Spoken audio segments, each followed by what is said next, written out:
नमस्कार दोस्तों, back to our channel. Friends, मैं सबका अपने चैनल स्टॉक्स फॉर लाइफ पे बहुत स्वागत करता हूँ। TFL फैमिली डेफिनेटली बस और पता है, शाम को हमारी एक वीडियो आती है स्टॉक फटाफट या फिर न्यूज़ फटाफट, जहाँ पे वीडियो है एक चर्चा ने कौन स्टॉक में क्या न्यूज़ आ रही है और क्या बेस्ट बैंक लेवल इमर्ज हो रहा है। इतने मैं आप सबके लिए होमवर्क करके लाता हूँ। आपसे रिक्वेस्ट है वीडियो के एंड तक बने रहे, क्योंकि आज के दिन बहुत बड़ी बड़ी अपडेट्स हैं। चैनल फर्स्ट टाइम होंगे सब्सक्राइब कर सकते हैं इस तरह क्वालिटी कंटेंट को सबसे पहले एक्सेस करने के लिए। Now without delaying any for time, let's begin. तो बात की जाए भारतीय शेयर बाजार की, रिकॉर्ड तेजी हमें देखने को मिल रही है। सेंसेक्स की बात की जाए 81,000, निफ्टी की बात की जाए ऑलमोस्ट 25,000, और इसी बीच में दोस्तों FIAs की बात की जाए आज हमें 5400 करोड़ के आसपास बाइंग करते हुए देखने को मिल रहे हैं। और DIS को दोस्तों ना, ये जुलाई का महीना प्रॉफिट बुकिंग करने का मौका दिया, बिकॉज अभी तक जुलाई में FIAs की तरफ से गैस टोटल हमें 20,000 करोड़ के आसपास बाइंग देखने को मिली है, जहाँ पे DIS की बात की जाए ओनली 1200 करोड़ के आसपास हमें बाइंग देखने को मिली है। तो ऑफकोर्स गैस DIS की नेट हमें सेलिंग तो दिखाई नहीं दी है, बट जिस रफ्तार से DIS ने भारतीय बाजार को संभाला था FIAs के आने से, उनका रिदम थोड़ा बहुत कम हो रहा है। और दोस्तों आने वाला वीक ना बहुत इंपॉर्टेंट होगा, बहुत डिसाइडिंग होगा, बिकॉज यहाँ पे हमारी FM जो है वो बजट को पेश करने वाली है। इस बीच में दोस्तों बात की जाए जूलियस बेयर ग्रुप की, तो जी हाँ दोस्तों, मार्क मैथ्यू को ऐसा लगता है कि बुल मार्केट अभी तक ख़त्म नहीं हुआ है। एक्सपेक्टेशन ऑफ जो अर्निंग हाई ग्रोथ है ये आने वाले कल में और बन सकता है, बिकॉज रेट बात की दोस्तों रेट कट की, तो वहाँ पे आने वाले कल में जो मार्केट है ना, इसको बहुत ही हद तक पॉजिटिव वे से ले सकता है। जहाँ पे दोस्तों अभी तक ट्रेडर्स लोग ना सितंबर महीना में फुली एंटिसिपेट कर रहे हैं कि फेड द्वारा हमें रेट कट देखने को मिले। तो मेरा ऐसा मानना है दोस्तों, रेट कट से ना ऐसा नहीं है कि पूरा ओवरऑल बाजार भागेगा। सिलेक्टिव स्टॉक जो अभी तक नहीं भागे हैं, जिसको रेट कट से सही में फ़ायदा होने वाला है, उन सब पे फोकस करें। जैसे कि हाउसिंग फाइनेंस की बात की जाए, NBFC की बात की जाए, कंजम्पशन की बात की जाए, और बहुत सारे ऐसे सेक्टर जो गैस रेट कट से ना काफ़ी फ़ायदा में आ सकते हैं।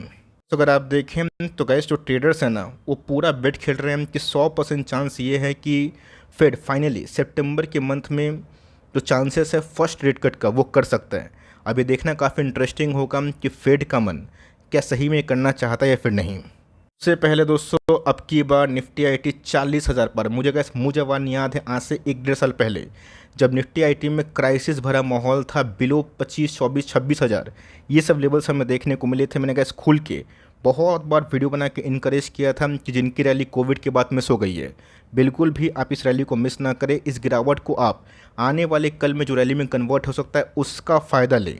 अब बहुत लोग कमेंट कर सकते हैं कि चलिए सर ये स्टॉक भाग गए, इंडेक्स भाग गए, तब अपनी कमेंट्री दे रहे। नहीं दोस्तों, मैं आपको प्रूफ दिखाऊंगा कि कैसे अपनी साइकोलॉजी को मजबूत रखें और कौन सा रैशनल अपना के ना आप लॉन्ग टर्म में डिफरेंस क्रिएट कर सकते हैं। तो जी हाँ दोस्तों, निफ्टी IT को रेट कट से काफ़ी फ़ायदा होगा, और यही रीज़न है कि पिछले कुछ समय से जो गाइडेंस की वजह से गए इन्फोसिस TCS गिर रहे थे ना, अब उसमें गाइडेंस में रिकवरी के संकेत हमें देखने को मिल रहे हैं। और ऐसा मैं नहीं दोस्तों, इनके मैनेजमेंट की तरफ से बड़ी कमेंट्री दिखाई दे रही है। दोस्तों अगर आप देखें तो 29 जनवरी 2024 मैंने साफ साफ बताया था, क्रैश हुआ तो उठा लेना, डर गया तो खेल ख़त्म।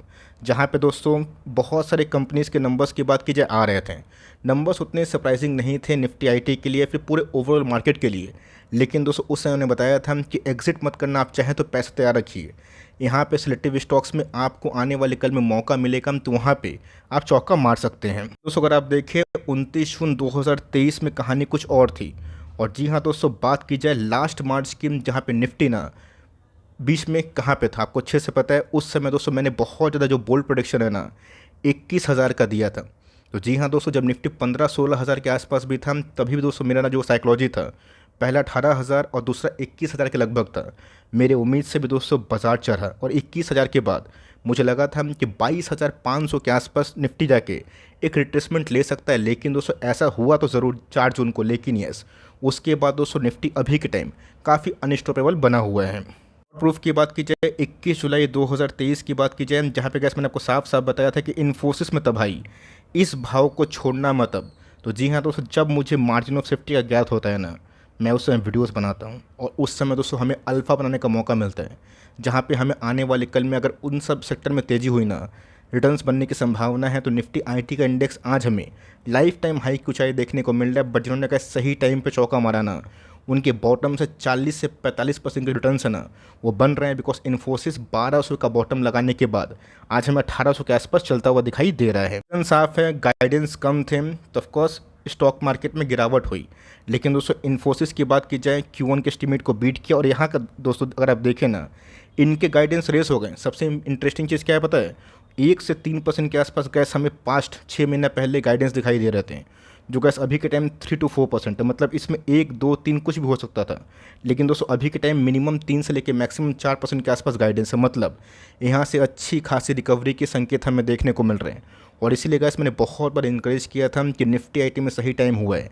जिनकी कोविड में रैली मिस हुई थी निफ्टी आईटी की, उनको दोस्तों 2022 और 23 के स्टार्टिंग में मौका मिला था। और ऑफकोर्स जो सेक्टर स्पेशलिस्ट स्टॉक प्लेयर होते हैं, जिनको ब्रेकआउट स्टॉक्स पसंद हैं, तो उस कंपनी में दोस्तों आप चाहें तो अपना मन लगा सकते हैं। इन्फोसिस की बात की जाए, अभी के टाइम दोस्तों एडीआर काफ़ी तेज़ है, बट यस आज के भाव की बात की जाए इन्फोसिस में हमें 2-2.5% के आसपास तेज़ी देखने को मिली है। ये हाई चांसेस हैं कि कल अगर सब कुछ ठीक रहा, यूएस का बाजार आज बंद ठीक हुआ, तो कल हमें इन्फोसिस में एक शार्प रिकवरी दिखाई दे सकती है। और बहुत बड़ी बात नहीं है कि आने वाले कुछ महीनों में इन्फोसिस इस लेवल को तोड़ के लाइफ टाइम हाई की जो चढ़ाई है उसको ही पूरा कर सकते हैं। तो हम लोग ऐसे अगर एमओएस में खरीदते हैं उस समय तो पेन होगा, लेकिन ये जब गेन का मोमेंट आएगा ना, आपको सही में लार्ज कैप कंपनी से भी दूसरों से बड़े पैसे ज़रूर बनेंगे। कैप की बात की जाए, नंबर्स देखे होंगे आप लोग, मुझे पता है, तो ऑफकोर्स बहुत लोग पूछेंगे नंबर्स मुझे कैसे लगे।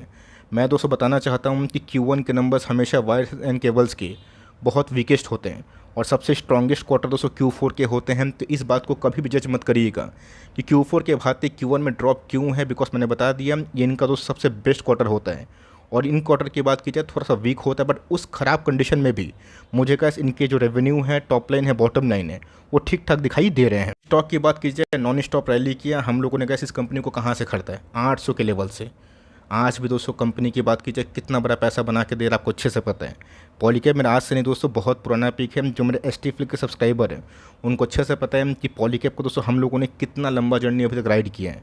तो छोटी मोटी पुल बैक प्लस माइनस होगा, बट अभी के टाइम दोस्तों पॉलीकैब जो नंबर्स दिए हैं डिसेंट दिए हैं, बिकॉज मैंने हैवल से भी कंपेयर किया, उनके भी नंबर्स मोर और लेस पॉलीकैब जैसे ही दिखाई पड़ रहे हैं। बात की जाए LTTS की, तो जी हाँ दोस्तों, नेक्स्ट जनरेशन IT के लिए कोई कंपनी चाहते हैं आप, इस कंपनी को, एफएल इंडिया को, हैप्पीएस्ट माइंड जो अभी भी गैस एक लेगार्ड स्टॉक बना हुआ है इंटायर निफ्टी आईटी में, उन सब में गैस आप देखिए और देखिए कि आने वाले कल में रिकवरी कैसे हमें देखने को मिल रही है। बहरहाल अगर आप देखा जाए तो कंपनी 4865 के आसपास चल रही है। इसकी बात की जाए, मुझे गैस ओके ओके टाइप दिखाई पड़ रहे हैं। कल LTA माइंट्री के नंबर्स हमें ऊपर से ख़राब लग रहे थे, लेकिन दोस्तों आज बाजार ने ठीक उसका उल्टा किया। आपने देखा कि LTA माइंट्री में आज हमें 2-3% के आसपास तेज़ी का माहौल देखने को मिला, बट LTTS भी दोस्तों एक शानदार कंपनी है।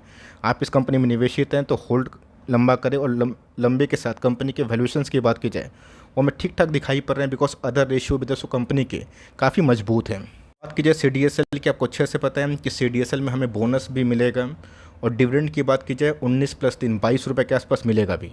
रही बात तो CDSL की, तो आज हमें 2% के आसपास फॉल देखने को मिल रहा है। बात की जाए, बहुत ऐसे एक्सपर्ट हैं जो काफ़ी कॉशियस इंडिकेशन दे रहे हैं कि मार्केट में करेक्शन, क्रैश या मंदी के संकेत हो सकते हैं।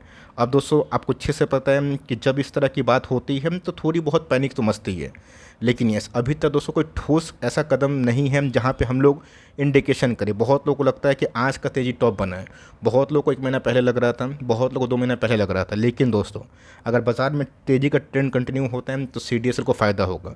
हम लोगों ने दोस्तों इसको आज से नहीं बहुत पहले से खरीद कर रखा है, तो छोटी मोटी पुल बैक से घबराए ना, मीनिंगफुल डिप मिलेगा तो एंट्री करने का मौका मिलेगा। बट उससे पहले Q1 के नंबर्स को देखने के बाद ज़रूर हम लोग इसके बारे में डिस्कस करने वाले हैं। दीपक नाइट्रेट की बात की जाए, देखते ही देखते का इस कंपनी 2842 के आसपास पहुंची। जी हाँ दोस्तों, एक चीज़ नोटिस करिएगा कि दीपक नाइट्रेट का जो वीकली चार्ट है ना, उसमें कैंडल्स प्रीवियस हाई के ऊपर बन रहे हैं, जो गैस बहुत इंटरेस्टिंग है। बिकॉज लास्ट 2-2.5 साल पहले क्या हुआ था कि एक बार में लंबा कैंडल बना था और रिएक्शन कैंडल था, वीक काफ़ी लंबा था, बॉडी काफ़ी छोटी थी। बट इस बार दोस्तों मैं देख रहा हूँ ना, मंथली और वीकली उस वीक से ऊपर हमें क्लोजिंग देखने को मिल रही है, जो कैसे एक बहुत ही अच्छा संकेत माना जा सकता है। मोटर्स, FIS और DS ने और LIC ने पूरा खेल खेल दिया दोस्तों, और जिनको बेचना था वो बेच के निकल गए, और जिनको रुका रहना था उनके पैसे बने। मुझे गैस दीपक नाइट्रेट को लेकर बहुत सारे बैकलैशेस मिले, लेकिन मुझे गैस फ़ख्र होता है इस कम्युनिटी पे कि बहुत लोगों ने दीपक नाइट्रेट को लेकर ना काफ़ी भरोसा भी दिखाया। मैं तो गैस बाई सेल के बारे में नहीं बोलता हूँ, लेकिन कोई भी दोस्तों 100% एक्यूरेट प्रेडिक्शन नहीं कर सकता। आप किसी म्यूचुअल फंड उठा कर देख ले, भर के बास्केट में पोर्टफोलियो होते हैं। क्या सारे स्टॉक्स भागते हैं? बिल्कुल भी नहीं। लेकिन यस, एक चीज़ तो है, जो बैकलैश कर रहे थे उनको तो समझ में आ गया होगा कि कंपनी को अगर आप टाइम देंगे, हेडविंड्स को समझेंगे, टेलविंड्स को समझेंगे, तो ही फ़ायदा होने वाला है। वरना वीक हैंड्स की तरह अगर हमेशा चिल्लाएंगे कि स्टॉक क्यों नहीं भाग रहे हैं और पीछे से वजह नहीं जानेंगे, तो आपको नुकसान होने वाला है। यस, मैं गलत जाता हूँ, सही भी होता हूँ, लेकिन यस, इस कंपनी की बात की जाए, खेल तो हमें कुछ वैसा देखने को मिल रहा है जहाँ पे पब्लिक से माल पूरा छीना और लूटा गया। और ऑफकोर्स कंपनी की Q1 के नंबर्स अभी आना बाकी हैं। टेक की बात की जाए, मैंने कहा कमेंट रिसीव किया कि डिक्सन टेक और HCL क्यों गिरा। अब कोई कंपनी दोस्तों 15 महीना में 2500-2600 से 12,500 के आसपास आएगी, तो क्या उसमें छोटी मोटी पुल बैक नहीं हो सकती? कंपनी कैसे अगर भागती है तो बहुत तेज़ भागती है। लेकिन यस, इस गिरावट से अभी तक कुछ ऐसा नहीं कि ट्रेंड कन्फर्मेशन हो गया। लेकिन यस, एक रेड फ्लैग तो है, कंपनी 200 के पी में चल रही है। यस, मेरा दोस्तों डिस्क्लेमर, अपनी होल्डिंग वाली कंपनी, और आज से नहीं, बहुत पहले से हम तो हमेशा ये नहीं कि इसके बारे में मैं अच्छा ही बोलूँ। प्राइस ही वैल्यूएशन पे चल रहे हैं तो करेक्शन डिजर्व करते हैं। अगर नंबर्स इनलाइन नहीं हुए तो मार्केट को एक मौका मिलेगा, पर उससे कैसे घबराने की आवश्यकता नहीं है। हमें सही में Q1 के नंबर्स को देखना है। अभी दोस्तों जल्दीबाजी में निवेश करना ठीक नहीं है, बिकॉज वैल्यूएशन काफ़ी महंगा है। देखते हैं कि बजट में इलेक्ट्रॉनिक्स के साथ साथ डिफेंस, रेलवेज़ को लेकर क्या अपडेट आ रही है। फुटवेयर्स की बात की जाए, काफ़ी पेनफुल वाली कंडीशन दोस्तों हमें देखने को मिला। यह दोस्तों रिलैक्सो ने हमें अभी तक काफ़ी हद तक सफ़र करवाया है। तरफ रिलैक्सो का पेन है तो दूसरी तरफ गैस ऐसे बहुत सारी कंपनीज भी हैं जो 3, 4, 5, 6 गुना ही भागी है। अब ये बात तो गैस मैं बोला ना कि ये संभव नहीं है कि सारा का सारा स्टॉक हिट करे, लेकिन एक चीज़ तो मैं बोलूँगा कि कंपनी ख़राब नहीं है, ट्रैक रिकॉर्ड काफ़ी सॉलिड है। अब मुझे लगता है गैस कि बॉटम के बहुत नज़दीक है। और यस, एक दोस्तों वरदान चाहिए फ्रॉम FM फाइनेंस मिनिस्टर इस सेक्टर को, बिकॉज ये इंडस्ट्री सही में दोस्तों अब ना FM का इंतज़ार कर रही है। Because post GST rate hike से ना इन सब इंडस्ट्री को काफ़ी नुकसान हुआ है। रही बात रिलैक्सो फुटवेयर की, तो पुरानी कंपनी है, हमें दोस्तों ईगरली Q1 के नंबर्स के संग जो बजट में क्या खेल हो रहा है ना उसको समझना है। उसके बाद मैं प्रॉमिस करता हूँ कि इसको लेके आने वाले कल में मैं ज़रूर एक डेडिकेटेड वीडियो आपको शेयर करूँगा। कल की बात की जाए, सेम कमेंट्री का इस डिक्सन वाली ही मैं दूंगा। जब कंपनी इतना भागेगी तो छोटी मोटी पुल बैक कभी भी पॉसिबल है। पुल बैक से गैस घबरा गए तो लॉन्ग टाइम पैसे नहीं बनेंगे। डिक्सन टेक में गैस कंपनी ने ना एक दिन में 20% का लोअर सर्किट मारा था, मुझे अच्छे से याद है, बिलो 3,000। आज गैस कंपनी 12,500 पे गई थी, है ना। HCL भी गैस एक शानदार कंपनी है। लेकिन यस, अगर आप निवेशित हैं तो कंटिन्यू रखें। अब ऐसे बहुत सारे निवेशक हैं जिनके बड़े पैसे बने होंगे तो प्रॉफिट बुकिंग करके जो ब्रेकआउट वाले स्टॉक्स है उस पर जा रहे होंगे, फिर कैश को रिजर्व कर रहे होंगे।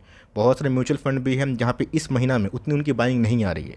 तो सारा चीज़ गैस देख के समझना पड़ता है। कंपनी ख़राब नहीं है और कंपनी ने जोरदार पैसे बनाए। देखते हैं कि बजट में क्या नहीं है पार हो रही है। बात की जाए मुथूट फाइनेंस की, आज हमें फिर से लाइफ टाइम हाई देखने को मिला और मेरा ऐसा स्ट्रॉन्ग मानना है जिस हिसाब से गोल्ड के प्राइसेस में तेज़ी है, मणप्पुरम को और मुथूट को अभी ही बेचना थोड़ी जल्दीबाजी हो सकती है। अब डिस्क्लेमर तो ऐसा नहीं है कि आपको सेल करने का मन है तो मैं आपको रोक रहा हूँ। आपको मन करता है तो बेचिए, ये का इसमें पर्सनल पॉइंट ऑफ व्यू है, बिकॉज मैं इस कंपनी को तो अभी भी कंटिन्यू कर रहा हूँ। क्या है, जेफरीज ने गैस इसको आज के दिन 2200 के आसपास टारगेट दिया है, मणप्पुरम को 270 के आसपास दिया। अब गैस जेफरीज के टारगेट्स की बात की जाए, मैं कोई ब्रोकर्स के टारगेट्स को उतना सीरियसली लेता नहीं हूँ, बिकॉज जेफरीज ने आज से 1.5 साल पहले बोला था कि 14,800 पे जब निफ्टी आएगा तो हम लोग खरीदेंगे, और 15,200 से 200 निफ्टी रिवर्सल हुआ है। 17,000 के पास आके निफ्टी में उन्होंने बाइंग किया है ना। तो बोलने का मतलब क्या है, कभी टारगेट मीट होते हैं कभी नहीं होते, बट ये जिन्होंने कहा इसको बेच दिया ना, आज उनको एक बहुत बड़ा लेसन मिल रहा होगा। यस, हो सकता है कि वो कंपनी को बेच के डिफेंस रेलवे में पैसे लगा के मल्टीपल टाइम्स पैसे बनाए होंगे। लेकिन आमतौर पर भी दोस्तों अगर आपके पास पेशेंस है ना, कंपनी अच्छा करती है, कंपनी का ट्रैक रिकॉर्ड सही रहता है, आपको रिवॉर्ड ज़रूर मिलते हैं। तो मेरा ऐसा स्ट्रॉन्ग मानना है कि अगर गोल्ड की प्राइस ऐसे ही कंटिन्यू रहें और कंपनी के Q1 में कुछ वंडर्स आया तो कंपनी यहाँ से 2,000 का मैजिकल फिगर्स को छू सकती है। कल की बात की जाए, जी हाँ दोस्तों, थोड़ा बहुत कमजोरी हमें देखने को मिल रहा है। देखते हैं कंपनी Q1 के नंबर्स को कैसे पेश करती है। स्टॉक की बात की जाए, 150 से गैस कंपनी 525 के आसपास गई, 530 के आसपास गई। छोटी मोटी पुल बैक से गैस मैं बिल्कुल माइंड नहीं करूंगा, बिकॉज अभी भी मुझे वैल्यूएशन काफ़ी अच्छे, काफ़ी रीजनेबल लगते हैं। सेक्टर पे से गैस काफ़ी अंडर वैल्यूड है। देखते हैं हम कि इस बार Q1 के नंबर्स कंपनी कैसे पेश कर रही है। अभी भी गैस पाइप इंडस्ट्री में उतनी खतरनाक तेज़ी दिखाई नहीं दे रही। फाइनेंस की बात की जाए, एक तरफ बजाज फाइनेंस है जो बहुत स्ट्रगल कर रहा है, और दूसरी तरफ गैस चोला फाइनेंस। जब हमने इस कंपनी को कवर किया था हम 550, 600, 700 के आसपास, मुझे अच्छे से याद है। मैंने guess as a next Bajaj finance इसको कवरेज दी थी, जहाँ पे गैस मुझे बहुत सारे बैकलैशेस मिले कि नेक्स्ट बजाज क्यों बोल रहे हैं। तो मैंने गैस ऐसा नहीं बोला था कि बजाज फाइनेंस से कंपनी की बात की जाए बहुत बड़ी कंपनी, बट मैंने ऐसा बोला था कि बजाज फाइनेंस के पॉइंट ऑफ व्यू से अभी की तुलना में कंपनी का जो साइज है इसमें ग्रो अप की करने की क्षमता कुछ ज़्यादा है। तो मुरुगप्पा ग्रुप की बात की जाए, जिस हिसाब से गैस मनी इनफ्लोज हुआ है ना, एफआईएस और डीआईएस की बात की जाए, जिस हिसाब से इस इंडस्ट्री में और इस ग्रुप की बात की जाए, मुरुगप्पा की पैसे लगाए हैं ना, आज गैस चोला फाइनेंस 650-500 के लेवल से 1500 के आसपास चल रहे हैं। तो फ्री टाइम रहा तो मैं दिखाऊंगा ज़रूर पुराने वीडियोस को, लेकिन यस, अब ऐसा नहीं है कि बजाज फाइनेंस आपके पास है तो उसको बेच देना है। जब आपने इतना होल्ड किया तो पोस्ट रेट कट का होल्ड करें और देखें कि एनबीएफसी में क्या रैली क्रिएट होने की संभावना है। रही बात चोला की, ये भी हम लोग होल्ड करते हैं, बजाज भी होल्ड करते हैं, लेकिन यस, बजाज में गैस अभी भी हमारे पैसे ज़्यादा बने हैं। लेकिन जल्दीबाजी की बात कीजिए, लास्ट 2 सालों में इसने बजाज फाइनेंस को भारी मात्रा में बीट किया, बट कंपनी बहुत ही शानदार है, जानदार है, और इसीलिए कंपनी बहुत ही अच्छे रिटर्न्स दूसरे एनबीएफसी से प्रोवाइड की है। एयर मिल की बात की जाए, बहुत ही शानदार और सॉलिड कंपनी है, और इस कंपनी के दोस्तों एक चीज़ नोटिस करिएगा कि पिछले 1 महीना से ना बहुत ही स्ट्रॉन्ग डिलीवरीज हमें दिखाई दे रही हैं। उसको हाल फिलहाल में भी कवर किया था, जहाँ पे 80%, 85%, 90% के आसपास एनएससी पे बड़ा एकोमोडेशन देखने को मिल रहा है। कंपनी का बहुत ही डिजर्विंग है, और मेरा ऐसा मानना है कि पीक को तोड़ने के बाद कंपनी उसी लेवल पे एक सपोर्ट ले रही है, जो बहुत ही अच्छी बात है। Q1 के नंबर्स के बाद अगर सब कुछ सही रहा तो कंपनी में तेज़ी भी आ सकती है, जैसा कि हमने इवनो मिंडा में देखा था। और वही दोस्तों पेशेंस का फल ही आपको लॉन्ग टर्म में मल्टीप्लाई होता है। ऑर्गेनिक्स की बात की जाए, ये भी गैस मुझे बहुत ही शानदार कंपनी लगती है, और इस कंपनी की बात की जाए, इसको उतना हाइप नहीं मिलता जितना गैस दूसरे केमिकल्स को मैं देखता हूँ। अब मेरे पास एसआरएफ की बात की जाए, दीपक की बात की जाए, विनाती की बात की जाए, लक्ष्मी की बात की जाए, वो सब है। लेकिन यस, एक एलोकेशन दोस्तों मैंने बना के रखा। इसका मतलब ये नहीं कि मेरे पास इतने सारे स्टॉक्स हैं तो सब में मेरी वेटेज 5% हो। अगर सब में मेरी वेटेज 5% होगा तो पूरा केमिकली दोस्तों मेरे पास 50% होगा। लेकिन यस, मेरा पोर्टफोलियो का साइज जितना बड़ा है उस हिसाब से ही मैंने उसको एलोकेट किया है। तो इस कंपनी में दोस्तों हमने पिछले कुछ समय से थोड़ा सा ट्रेंड रिवर्सल देखा है, लेकिन कंपनी के बैलेंस शीट मुझे बहुत ही रॉक सॉलिड और डेफ्री लगते हैं। कंपनी ने दोस्तों पिछले बहुत सालों से निवेशक को सॉलिड पैसे बना के दिए, और जिस दिन कैसे कंपनी पुराना डिसीजन तोड़ेगी ना, कंपनी अच्छा कर सकती है, या फिर रिवर्सल भी हमें देखने को मिल सकता है। Because GDP directly proportional to क्या होता है, chemical industry growth. Because chemical का यूज़ सब जगह पे है, तो जीडीपी कब बढ़ेगा, जब सही में इंटरेस्ट रेट सस्ता होगा। तो जी हाँ दोस्तों, यूएस बाज़ार में देखें और आरबीआई क्या कर रहा है उसको फोकस करें। आने वाले 1 आध साल 6 महीना में जो मुझे लग रहा है कि निफ्टी आईटी में ट्रेंड रिवर्सल हुआ है, शायद निफ्टी केमिकल्स वैसे कुछ है नहीं, लेकिन यस, केमिकल इंडस्ट्री में विकास शायद वैसे टर्न अराउंड की कंडीशन हमें दिखाई दे सकती है। पिंड की बात की जाए, कल मैंने कवर किया था, बोला भी था कि गिरावट की संभावना, नंबर्स बहुत ख़राब हैं, और रियलिटी में दोस्तों नंबर्स बहुत ख़राब थे। लेकिन जितने नंबर्स ख़राब थे, क्या उस हिसाब से नंबर्स ख़राब होने का जो इम्पैक्ट है दिखाई पड़ा नहीं। स्टॉक गिरा तो ज़रूर था, लेकिन हमें मात्र 1.5% के आसपास फॉल देखने को मिल रहा है। मतलब दोस्तों मैक्सिमम जो सेलिंग है ना, वो एब्जॉर्ब होता हुआ दिखाई दे रही है। ऐसे नंबर्स दोस्तों इस कंपनी के टॉप पे होते ना, मतलब कंपनी अगर 4,000-5,000 के आसपास चलती और 1 आध साल से अच्छे पैसे बना के होती, तो कंपनी का एक दिन में ना 8-10% में लुढ़कती, जैसे कि हमने बजाज में देखा था जब वो टॉप में था। तो कंपनी का फंडामेंटली अच्छी है, और जितना भी दोस्तों नेगेटिव न्यूज़ है ना, वो मेरे हिसाब से डिस्काउंटेड हो चुका है। बहुत लोग आर्गूमेंट कर सकते हैं कि सर बिरला ऊपर से कंपनी को कितना डेंट होगा, वो गैस इंटेंसिटी मैग्नीट्यूड अभी के टाइम किसी को पता नहीं। लेकिन मेरे हिसाब से गैस जो कॉम्पिटिटिव एज है ना, वो कंपनी आराम से सर्वाइव कर सकती है। कोई नया बैंक खोलने से पुराना बैंक बंद नहीं हो जाता है। कोई नया पाइप का बिजनेस खोलने से ना एस्टेल और सुप्रीम को उतना कुछ फ़र्क नहीं पड़ेगा। क्यों? सिंपल सी बात है, हम जीडीपी का पर कैपिटा बढ़ रहा है, और इंसान का कंजम्पशन पावर बढ़ेगा, और ऑफ कोर्स नए नए कंस्ट्रक्शन में बढ़ोतरी होगी, तो इन सब का दोस्तों डिमांड हमेशा होगा। और इनके पेन दोस्तों आपको पता है कि सिर्फ घर में नहीं, बिल्डिंगों में नहीं, गाड़ी में भी यूज़ होते हैं। डॉक्यूमेंट्स की बात की जाए, एक शानदार बिजनेस मॉडल हमें देखने को मिलता है, बट एक जो गुड रिकवरी साइन है दोस्तों, अगर वो हमें देखने को मिले तो शायद कंपनी काफ़ी अच्छा कर सकती है। में दोस्तों एक बहुत ही अच्छा बेस फॉर्मेशन देखने को मिल रहा है। अगर ये बेस कंपनी सर्वाइव करती है तो आने वाले कल में कैसे एक अच्छा खासा नैया पार हो सकता है।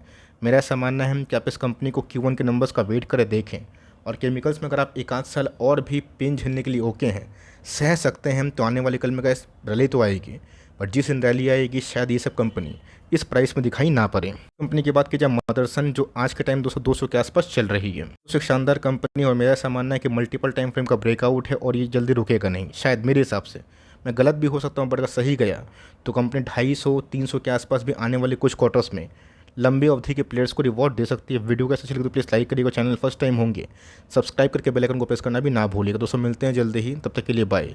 Thanks for listening friends, God bless you all.